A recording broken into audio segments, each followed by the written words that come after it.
The business community is rooting for government intervention targeted at bringing down fuel prices as a major step towards managing the runaway commodity prices that have now spread into critical sectors, including real estate. The price of fuel has a complementary demand. Every economist and business player should know and knows that if you increase the price of fuel, definitely because of the complementary effect in it, all other areas will be hiked.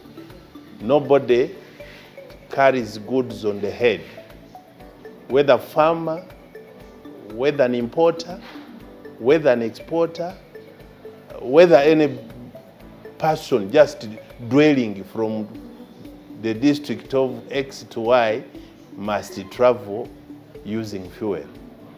Therefore, for a business person, any penny that is added on the cost of doing that business must be recovered from the final user. Currently, petrol prices hover above 5,300 shillings a litre, while diesel, which is a major energy source for commodity production and movement, has for the first time touched the 5,000 shilling mark a litre, placing it in the same trading range with petrol.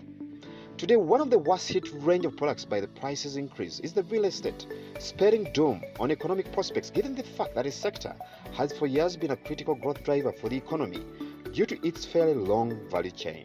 Now the price of the cement, during better days, usually the price used to be 25, 26, but now the price has gone so beyond our control in that the product has become scarce.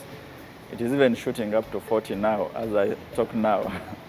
Supply is so scarce. Few people can have it in stock. All our stores now are empty because of the supply. Of course, the little information I've had at the factory is that there's certain material that is lacking. They no longer import much of it in the country. So that is what is causing it to be scarce in the market. To sector players, especially running hardware stores, the impact of this is beyond just reduction in demand. You budget today, the money, for example, you budget for a bag of cement costing probably around 28, but you go to the supplier, every day actually they keep changing. They take you to another price. So in other words, it affects our cash flows. Then, on top of that, nowadays,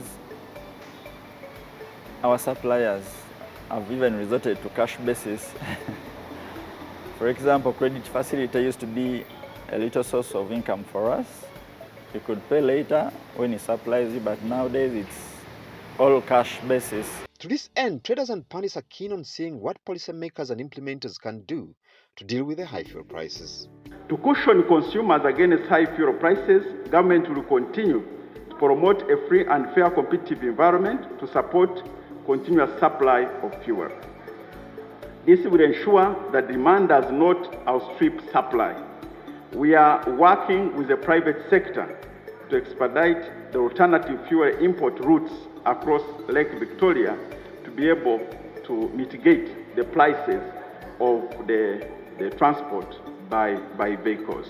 And that is being worked on with the speed that it deserves to avoid unnecessary supply disruptions. We think that if we get an alternative route on the Victoria, we'll be able to decrease the costs of transport by almost 30%, which we hope that will feed into the prices of other goods, because fuel affects a number of, has a multiplier effect in terms of prices. While some of the factors responsible for the high commodity prices are beyond Uganda, such as the global supply chain disruptions occasioned by COVID and the Ukrainian-Russian war, to pundits, if certain interventions such as those directed at reducing fuel prices are rolled out, they can offer some relief.